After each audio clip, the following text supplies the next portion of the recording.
उत्तर प्रदेश में government inter college GIC के LT और प्रवक्ता के लगभग 7,000 पदों पर वैकेंसी का रास्ता साफ हो गया है। जो एलिजिबिलिटी विवाद था, उस एलिजिबिलिटी विवाद के कारण ये वैकेंसी लगभग 2 वर्षों से रुकी हुई थी।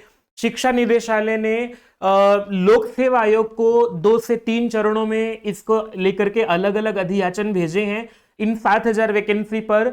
इसलिए लोक सेवा आयोग अपनी वैकेंसी नहीं निकाल रहा था क्योंकि एलिजिबिलिटी जो है वो एक क्लियर एलिजिबिलिटी शिक्षा विभाग की तरफ से नहीं बताई गई थी। तो इस कारण से, और शिक्षा विभाग ने, शिक्षा निदेशालय ने अभी ये जो एलिजिबिलिटी है उसको सुलझाते हुए एक फाइनल संशोधित जो नियमावली है वो लोक सेवा आयोग को भेज दी है और लोक सेवा आयोग अपनी एक स्वीकृति प्रदान करके जो है इस पर वैकेंसी निकालेगा। अब इसमें केवल वैकेंसी निकलने की ही देरी है। इस पर विस्तार से वीडियो मैंने आप लोगों को करके बताई ही थी। अमर उजाला के हवाले से एक खबर थी जिसको अजय द्विवेदी जी ने जो है अमर उजाला को सूचना दी थी, जो कि अपर निदेशक राजकीय हैं। तो ऑथेंटिक न्यूज है विद्यार्थियों। अब यह है कि वैकेंसी जो है वो जल्दी ही आने वाली है। इस वैकेंसी को लेकर के आप लोगों के कुछ प्रश्न हैं, क्योंकि तैयारी करना शुरू करने से पहले आपको यह पता होना चाहिए कि पेपर किस तरह से आता है, उसका सिलेबस क्या होता है। एलिजिबिलिटी को लेकर के भी प्रश्न है, आपके कुछ प्रश्न हैं, उन प्रश्नों पर भी विस्तार से चर्चा करूं मैं। उससे पहले विद्यार्थियों आप लोगों को एक बात यह समझनी होगी कि उत्तर प्रदेश जो है ना, वहां 2 तरह के विद्यालय होते हैं। एक विद्यालय जो है वो सहायता प्राप्त विद्यालय होता है। सहायता प्राप्त विद्यालय जो है वो एडेड कॉलेज होते हैं, जिसमें आप लोगों ने बहुत बल्क में वैकेंसी निकलती हुई देखी होंगी। आपने 2022 में नोटिफिकेशन भी देखा था 4100 से ज्यादा पदों को लेकर के टीजीटी और पीजीटी के, जिस पर 2 वर्षों से परीक्षा होनी बाकी है केवल। फिलहाल शिक्षा सेवा चयन आयोग उसकी परीक्षा को लेकर के ही तैयारी कर रहा है। हालांकि कब होगी इसको लेकर के तो जानकारी नहीं है, परंतु दूसरे जो कॉलेज होते हैं ये सहायता प्राप्त कॉलेज होते हैं। इनमें सिर्फ टीचर्स की सैलरी ही जो है वो सरकार देती है, बाकी सारा मैनेजमेंट वहां का जो लोकल बॉडी होती है वो देखती है। दूसरी बात, जो जीआईसी होता है, गवर्नमेंट इंटर कॉलेज जो होता है, ये राज्य सरकार के अंतर्गत विद्यालय चलते हैं। यहां आपको सारी सुविधाएं भी मिलती हैं, मेडिकल की फैसिलिटी है या और भी कई तरह के जो है वो लाभ इसमें होते हैं, भत्ते मिलते हैं जो कि यहां नहीं मिलते हैं। थोड़ी सी सैलरी का अंतर भी इसलिए होता है इसमें। तो राजकीय इंटर कॉलेज के अंतर्गत जो टीजीटी की वैकेंसी होती है उसको यहां पर एलटी कहा जाता है, लाइसेंशिएट टीचर जो है वो कहा जाता है। और जो पीजीटी की वैकेंसी होती है यहां पर उसको प्रवक्ता या फिर लेक्चरर कहा जाता है। इसको लेकर के अभी तक लोक सेवा आयोग वैकेंसी निकालता रहा है। हालांकि अब एक नए आयोग का गठन भी हो गया है जो शिक्षा सेवा चयन आयोग है, परंतु अभी की वैकेंसी क्योंकि लोक सेवा आयोग के पास जो है वो अधियाचन गए हुए हैं, तो शिक्षा निदेशालय ने जो है वो लोक सेवा आयोग को ही अपना ये फाइनल नियमावली, संशोधित नियमावली भेजी है और इस पर लोक सेवा आयोग ही जो है वो अपनी वैकेंसी निकालेगा। अब मैं बात कर लेता हूं विद्यार्थियों, आप लोगों के कुछ प्रश्न हैं कि एलिजिबिलिटी क्या होगी जी। जो मैं आपको एक नोटिफिकेशन दिखा रहा हूं, ये नोटिफिकेशन 2020 में जो वैकेंसी निकली थी, आज से 4 वर्ष पहले वैकेंसी निकली थी। उसके बाद अब तक इस वैकेंसी का कोई अता पता इसीलिए नहीं था क्योंकि एलिजिबिलिटी नहीं थी, एलिजिबिलिटी सही संशोधित एलिजिबिलिटी नहीं थी। तो इसके अनुसार जो अभी है वो ये है कि आप लोगों को केवल पोस्ट ग्रेजुएशन आपका होना चाहिए जिस विषय में आवेदन करना चाहते हैं, ठीक है। सिर्फ पीजी की आवश्यकता है।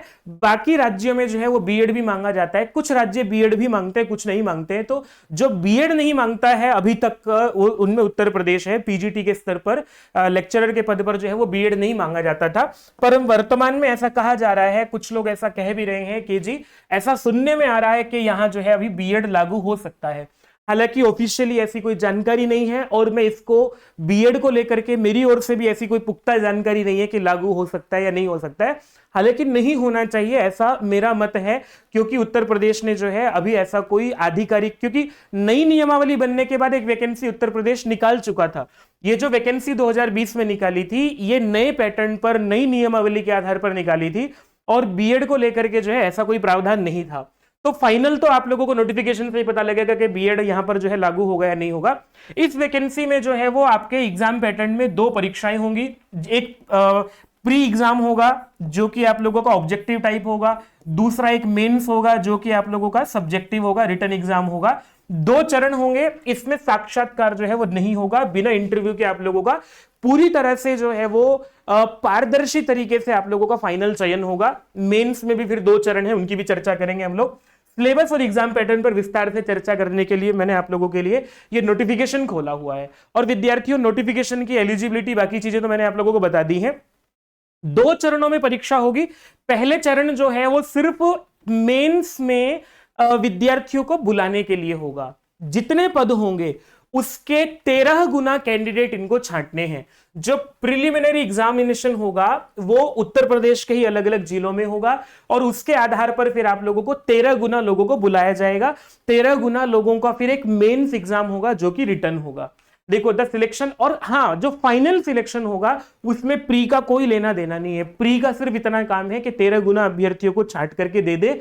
फाइनल सिलेक्शन जो होगा, फाइनल मेरिट बनेगी वो मेंस एग्जाम के आधार पर बनेगी, जो कि मेंस एग्जाम आप लोगों का जो है वो रिटन एग्जामिनेशन होगा। ठीक है विद्यार्थियों, इसमें कोई परिवर्तन नहीं होना, एग्जाम पैटर्न में प्री और मेंस होगा। और हाँ आप लोगों को इसमें नीचे लिख करके दिखाया भी गया है कि भाई 13 गुना अभ्यर्थियों को हमें छांटना है और इसके लिए ये वाला एग्जाम होगा। एजुकेशनल क्वालिफिकेशन पर हम लोग बात कर चुके हैं। एज लिमिट के बारे में भी आप लोगों को बता देता हूं कि 21 से लेकर के 40 वर्ष तक की आयु है और जो रिजर्वेशन कैटेगरी के लोग हैं उनको इसमें 5 वर्षों की छूट मिलती ही है, वो यहां भी मिलेगी। ठीक है, इसके बाद आप लोगों को ये जो 13 गुना वाला नियम है, ये देखो आप लोग थोड़ा सा जूम करके दिखा दे रहा हूं। On the basis of the result of preliminary examination 13 times candidates to the number of vacancies shall be declared successful for the main examination। Pre का रोल सिर्फ इतना ही है कि आप लोगों को मेन एग्जामिनेशन में 13 गुना लोग बुलाने हैं। और आप लोगों को जो है in the preliminary examination for the objective type question paper penalty जो है वो आप लोगों को 1/3 पेनल्टी लगेगी, मतलब आप लोगों को नेगेटिव मार्किंग इसमें होगी, ये बात ध्यान रखिएगा।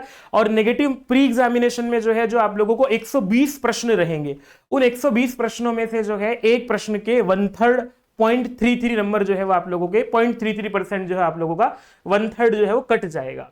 ठीक है, नेगेटिव मार्किंग होगी। और भाई आप लोगों को यहां पर ये जो प्रिलिमिनरी एग्जामिनेशन होगा 120 प्रश्नों का जो होगा उनमें से आप लोगों को मिनिमम 35% नंबर लाना अनिवार्य होगा रिजर्व कैटेगरी वाले कैंडिडेट्स के लिए, और जो जनरल कैंडिडेट्स वाले लोग हैं उनको न्यूनतम 40% अंक लाना होगा। जो आप लोगों को जो है 120 में से 48 नंबर न्यूनतम रूप में लाने ही पड़ेंगे, नेगेटिव मार्किंग है तो आपको इसकी अच्छी तैयारी करनी पड़ेगी, ये बात ध्यान में रखिएगा। जिसके 40% अंक प्री में नहीं आते हैं वो मेंस में वैसे ही नहीं जाएगा, बाहर हो जाएगा। तो प्री को लेकर के इतनी ही आप लोगों को जानकारी की आवश्यकता थी। सिलेबस को लेकर के और आगे चर्चा करते हैं हम लोग। यहां आप लोग देखोगे तो इसके नोटिफिकेशन के पेज नंबर 5 पर ये यहां से पूरा का पूरा सिलेबस भी दिया हुआ है और जिसको लिखा हुआ है कि भाई प्री जो एग्जामिनेशन होगा आप लोगों का उसमें 120 प्रश्न होंगे, जो कि 80 प्रश्न होंगे आपके खुद के विषय से, जिस विषय में आप लोग पीजीटी बनना चाहते हैं, प्रवक्ता बनना चाहते हैं, उसके 80 प्रश्न होंगे। और 40 प्रश्न जो है वो सामान्य अध्ययन के होंगे, जनरल स्टडीज के होंगे।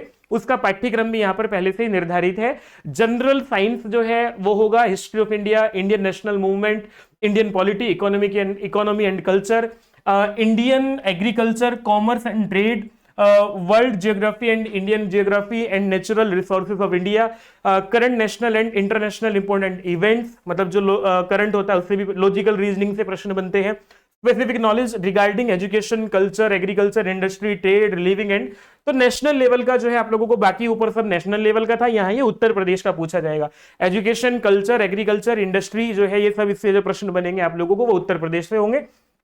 मैथमेटिक्स जो है वो 8th लेवल तक का अर्थमेटिक अलजेब्रा से प्रश्न पूछे जाएंगे और इकोलॉजी एंड एनवायरनमेंट से प्रश्न पूछे जाएंगे। ये 40 प्रश्न होंगे आप लोगों के, नेगेटिव मार्किंग वाले होंगे ही, और 80 प्रश्न आप लोगों का जो है जो मेन एग्जाम का सिलेबस है उससे ही पूछे जाएंगे। तो प्री और मेंस को लेकर के सेम सिलेबस है विद्यार्थियों, ये एक अच्छी बात है। प्री और मेंस के लिए अलग अलग सिलेबस तैयार नहीं करना है, वही सिलेबस आप लोगों को दिया हुआ और नीचे क्रम से सिलेबस दिया हुआ है। तो जो लोग जो हैं वो इसमें मेरिट में 13 गुना कैंडिडेट आ जाएंगे उनका फिर मेंस एग्जाम होगा, और मेंस एग्जाम भी फिर आप लोगों का एक ही दिन होगा और उसमें 2 चरण होंगे। 2 चरण कैसे होंगे? 2 चरण ऐसे होंगे कि भाई आप लोगों को इसमें भी एक सामान्य प्रश्न पत्र होगा, ये रिटर्न होगा। ये बात ध्यान में रखिएगा कि ये पेपर आप लोगों का जो है वो रिटर्न होगा, और इसमें पहला प्रश्न जो होगा वो पहला प्रश्न पत्र होगा हिंदी का, सामान्य हिंदी और निबंध का होगा। निबंध के 50 अंक होंगे और सामान्य हिंदी के भी 50 अंक होंगे। 2 घंटे का टाइम होगा आप लोगों के पास और ये रिटर्न पेपर होगा। फिर ब्रेक होगा, ब्रेक के बाद जो है फिर 3 घंटे का आपके विषय का पेपर आएगा जो कि लिखना होगा। हिंदी को लेकर के सामान्य चीजें हैं, गद्यांश से प्रश्न पूछे जाते हैं, और उसके बाद आप लोगों को जो है वो अनेकार्थी शब्द, तत्सम, तद्भव, पर्यायवाची, ये सब जो सामान्य हिंदी का पाठ्यक्रम होता है वही यहाँ पर भी है। और हिंदी के निबंध को लेकर के साहित्य, संस्कृति, राष्ट्रीय, क्योंकि जो यूपी का पीसीएस का पाठ्यक्रम है ना, वही पाठ्यक्रम जो है वो आप लोगों के लिए यहाँ पर रखा हुआ है। यूपी पीसीएस में भी इन्हीं विषयों से प्रश्न पत्र पूछे, निबंध पूछे जाते हैं। आप लोगों को अभी से निबंध की तैयारी करनी शुरू कर देनी चाहिए। और ये कहां से देख पाओगे आप लोग, मैं आपको प्रीवियस ईयर पेपर भी अवेलेबल करा दूंगा, पीसीएस के भी और जो 2020 का हुआ है वो भी, और ये नोटिफिकेशन भी, क्योंकि आप लोगों को अगर सिलेबस अपना अपना देखना हो उसका नोटिफिकेशन भी आप लोगों को अवेलेबल कराता हूं। फिर ये जो आपके विषय का पेपर आएगा जो कि वैकल्पिक होगा, ये 300 नंबर का होगा। 300 नंबर का पेपर होगा आप लोगों का, 3 घंटे का टाइम मिलेगा आपको। और इसमें वैकल्पिक में जो आप लोगों को प्रश्न पूछे जाएंगे वो 3 खंड होंगे, अ ब स। 3 खंडों में जो है, जो पहले 5 प्रश्न होंगे, मतलब कुल मिलाकर के 3 खंडों में 20 प्रश्न होंगे। 20 प्रश्नों में से 5 प्रश्न आप लोगों के विस्तृत उत्तरीय होंगे, 250 शब्दों में लिखने होंगे। एक प्रश्न जो है वो 25 अंक का होगा, 25 पंजे 125, 125 प्रश्न आप लोगों को विस्तृत उत्तरीय प्रश्नों से लाने होंगे। और फिर 5 प्रश्न जो है वो लघु उत्तरीय होंगे। 150 प्रश्न जो है 150 शब्दों में लिखना होगा और 15 अंक का एक प्रश्न होगा। फिर इसके बाद जो है 10 प्रश्न अति लघु उत्तरीय होंगे जो कि 50 शब्दों में लिखने होंगे। इस तरह से आप लोगों को 20 प्रश्न करने होंगे और सभी प्रश्न अनिवार्य हैं, इसमें छोड़ने वाला ऑप्शन नहीं है विद्यार्थियों। अब रही बात आप लोगों के अपने विषय का पाठ्यक्रम, जनरल पाठ्यक्रम सबके लिए एक है। अपने विषय को लेकर के हर एक विषय का पाठ्यक्रम, जैसे पहले हिंदी का दे दिया, हिंदी के बाद जो है फिर आप लोगों को नीचे इंग्लिश का दे दिया है, इंग्लिश में 2 सेक्शन है, केमिस्ट्री का सिलेबस है। अपने अपने विषय का पाठ्यक्रम विद्यार्थियों आप लोग यहाँ से नीचे से जाकर के देख सकते हैं। तो मेरी ओर से बाकी जानकारी दे दी है। ये नोटिफिकेशन आप लोग कहाँ देख पाएंगे मैं आपको अभी बता देता हूँ। आपको क्या करना होगा, हमारी ये जो वीडियो देख रहे हैं आप लोग, वीडियो के डिस्क्रिप्शन में एक लिंक होगा, संस्कृत पाठशाला एप्लीकेशन डाउनलोड कर लीजिएगा, या फिर आप लोग सीधा ये टाइप कीजिएगा संस्कृत पाठशाला .akamai.net.in, है ना, SANSKRITPATHSHALA.AKAMAI.NET.in। इस पर जाएंगे आप लोग विद्यार्थियों, तो यहां से ऊपर से जो है वो स्क्रॉल करते हुए आपको एक जगह दिखेगा लिखा हुआ सिलेबस। वेबसाइट पर जाकर के देखना है तो ऐसे देख लीजिएगा। एप्लीकेशन डाउनलोड करेंगे आप लोग तो फिर एप्लीकेशन में आप लोगों को प्रीवियस ईयर पेपर भी मैं अवेलेबल करा दूंगा। इसका एक प्रॉपर यूपी का फोल्डर बना करके आपकी सहायता करने के लिए सारे निबंध जो आज तक पूछे गए हैं, पीसीएस के पेपर भी, और ये जो 2020 में पेपर हुआ है ये भी, सब कुछ जानकारी आप लोगों को अवेलेबल करा देंगे। इसके लिए आप लोगों को एप्लीकेशन डाउनलोड करनी होगी, वहां से सारी जानकारी आप लोगों तक पहुंच जाएगी विद्यार्थियों। सिलेबस में जाकर के आप लोग देख पाएंगे। और विद्यार्थियों अब आप लोगों के प्रश्नों को लेकर के चलते हैं। बीएड को लेकर के अभी कुछ पक्का सा नहीं कहा जा सकता कि लागू होगा या नहीं होगा, साक्षात्कार आप लोगों का नहीं होगा। फिलहाल जो आप लोगों का अंतिम चयन जो होगा वो मेंस के आधार पर होगा, ठीक है। अंतिम चयन जो है मेंस के आधार पर होगा, जो कि आपकी लिखित परीक्षा है, ठीक है। और बहुत महत्वपूर्ण बात जो है वो प्री में आप लोगों को नेगेटिव मार्किंग है, ये बात जरूर ध्यान रखिएगा, इसमें नेगेटिव मार्किंग है। सिलेबस को लेकर के मैंने आप लोगों को पूरा का पूरा पीडीएफ भी अवेलेबल करा दिया है, तो इस तरह से जाकर के आप अपनी एग्जाम की तैयारी करना शुरू कर दीजिएगा। ये कन्फर्म है विद्यार्थियों, वैकेंसी आनी है, जल्दी आनी है, अब इस पर लटकने वाला कोई कारण नहीं है। यूपी में बड़ा दबाव भी है सरकार के ऊपर और आप लोगों को जल्दी वैकेंसी देखने को मिलेगी। मैं ऐसा समझता हूं विद्यार्थियों के, अगर आपको अंतिम चयन लेना है उसके लिए बहुत प्रतीक्षा नोटिफिकेशन की करें, तब तैयारी करें। इससे अच्छा है कि आज तैयारी करना शुरू कीजिएगा। संस्कृत के विद्यार्थियों के लिए जो है तैयारी करने के लिए मैं हूं ही, और आप लोगों को बाकी की जानकारियां हैं वो भी उपलब्ध कराएंगे। आपके प्रश्न आमंत्रित हैं। चैनल को सब्सक्राइब कीजिएगा, वीडियो को लाइक करें ना करें, पर चैनल को सब्सक्राइब करेंगे तो आके आप लोगों को जीआईसी को लेकर के सारी जानकारियां मिले। और इसी में अच्छी बात यह भी है विद्यार्थियों कि ये जो बाकी का शिक्षा सेवा चयन आयोग की तरफ से 4100 पद जो 2022 का नोटिफिकेशन है, इसको भी लेकर के जल्दी ही कोई ऐसी जानकारी मिलेगी कि इसकी परीक्षा की डेट जो है अनाउंस की जा रही है। तो बहुत दबाव आप लोगों ने बनाया, उसी का परिणाम ये निकला है कि इस विवाद का सुलझना और इस विवाद के सुलझने के बाद नोटिफिकेशन आने की खबरें आप लोगों तक आने लगी है। नमस्ते।